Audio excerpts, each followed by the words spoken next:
Today I'm going to talk about learning how to ski. We're going to go over 3 basic things, including the equipment, how to stop, and how to turn.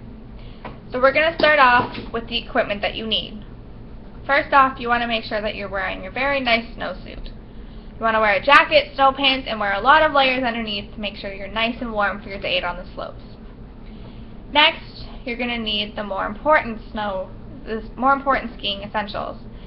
You're going to start off with your boots. If you have never gone skiing before, it's recommended that you go and find a professional to help you get the right boot.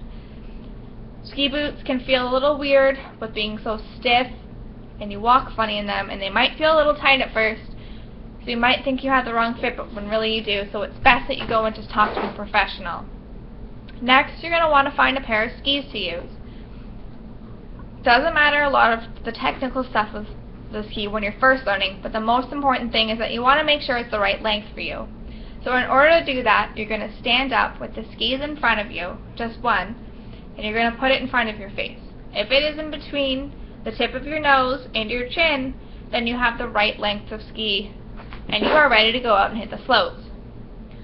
So once you've gone outside with your skis and you're getting ready to go on the hills, the first thing you're going to want to do is you're going to want to lay your skis flat on the snow in order for you to put them on.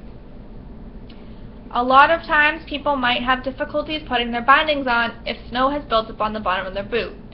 So before you even attempt to try to put your binding on, it's best for you to look at the bottom and scrape off any snow that you can find. Then once you know that your boots are cleared of any snow, you're going to put your binding on.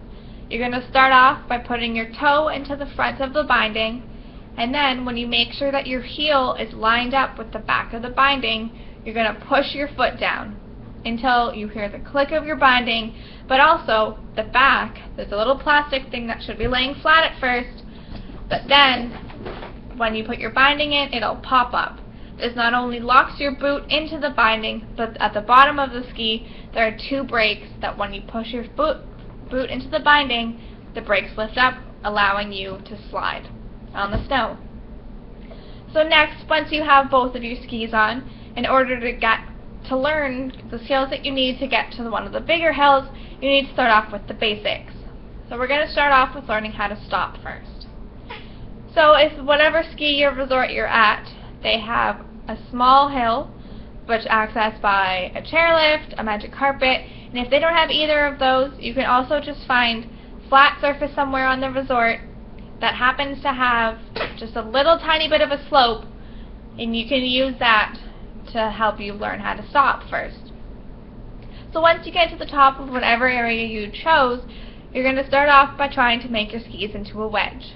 So how you're going to do that is you're going to put the tips of your skis together, and then you're going to make your heels go out, so you're going to sort of make a V. This way, you'll be able to get the most control when you learn how to turn, and it'll help you slow down and make sure you're not going way too fast for comfort level.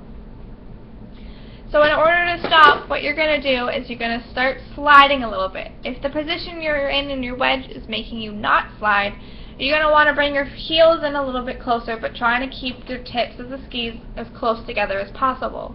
You do not want them to overlap though, because then this can cause further problems in making you fall, and that's never fun. So you're going to start off with the tips of your skis together, and when you start sliding and you feel comfortable enough and you think you have enough speed, you're going to push your heels out, but keeping your tips together. It's very important to keep your tips together, and then you're going to keep doing that until eventually you come to a stop.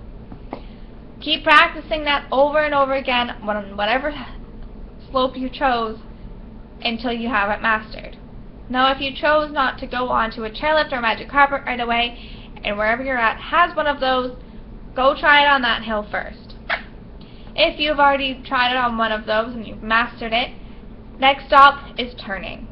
Since you've already mastered the wedge, you're already halfway there to learning how to turn.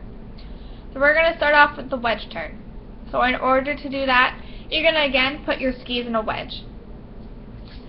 This time, you're going to bring your heels a little bit closer together, and instead of pushing our heels out right away, what we're going to do is we're going to shift our weight from right to left.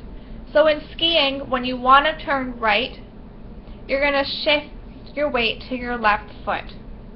So you're keeping your feet in that wedge that we talked about, but you're going to shift your weight to the left, and that's going to spin you around. Don't worry if you get too scared, if you pick up too much speed, stop. You already know how, so that's all you need to know. Once you know how to stop, you can learn anything, because if you go too fast or you're not comfortable, you can always stop. And then again, to go left, you're going to put all of your weight onto your right foot. You can keep trying to do this. You're going to start off though by just doing big turns. You're going to turn and then keep going right across the hill, and then turn and go right across the hill the other way, shifting your weight from left to right. Once you've got that, practice stopping between your turns and different parts of the turn. This way, when you feel comfortable with turning and you start going up to a higher level hill, if anything happens, you can quickly stop. So there we have it, the basics equipment you need for skiing, learning how to stop and learning how to turn. Thank you.